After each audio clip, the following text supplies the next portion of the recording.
ভাঙা হয়েছে পুষ্পাচন জবাব চাই জবাব আমাদের দোকানগুলি কেন ভাঙা হয়েছে পুষ্পাচন জবাব চাই জবাব নাইলবুদের সংগ্রাম নাইলবুদের আন্দোলন নাইলবুদের সংগ্রাম নাইলবুদের আন্দোলন হবে নাইলবুদের সংগ্রাম নাইলবুদের আন্দোলন নাইলবুদের অবরোধ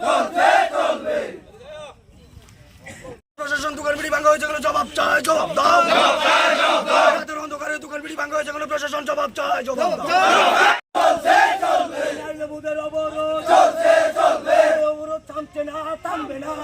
আজকের যে মূল উদ্দেশ্য হলো আমরা কিছুদিন আগে আমাদের যে উপজাতি ভাইয়েরা আছে আমরা মানে সঙ্গ মিলে আমরা এখানে রাস্তার থেকে অনেক দূরে আমরা দোকানপাট করি। এর মধ্যে আমাদের উপজাতি ভাইয়েরা কিছু দোকান সামগ্রী নিয়ে ওখানে দোকানপাট করেছিল, ঠিক আছে। তো আমাদের উদ্দেশ্য হলো আমরা সবাই কর্মহীন, আমাদের একটা দরকার, এখানে আমাদের মাতা সতী 91 একটা তীর্থস্থান হওয়ার কথা। এই উদ্দেশ্যে আমরা সকলে মিলে একসাথে দোকান বিটা এখানে আমরা শুরু করি।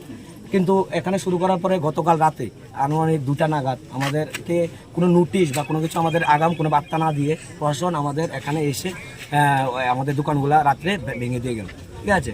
হ্যাঁ, প্রশাসন আমাদের একটা নোটিশ দেওয়া ছিল, ঠিক আছে। যেহেতু আমরা এখানে আমাদের দোকানগুলি আমাদের ইনভেস্টের মাধ্যমে আমাদের অনেকগুলো লেবার নিয়ে আমাদের টিনের সামগ্রী অনেকগুলো নিয়ে আমরা এখানে দোকানগুলো করে আমাদের উপজাতি ভাইরা কিছু দোকান দিয়ে এখান থেকে কিছু উপার্জন করছিল, ঠিক আছে। ওইখান থেকে আমাদের উপজাতি ভাইদের দোকানগুলো তার সঙ্গে আমাদের দোকানগুলো রাতের আধারে কেন প্রশাসন ভাঙা হয়েছিল তার জন্য আজকের অবরোধ। কোন বিধানসভা কেন্দ্র? আমরা মাতাবাড়ি বিধানসভা কেন্দ্র।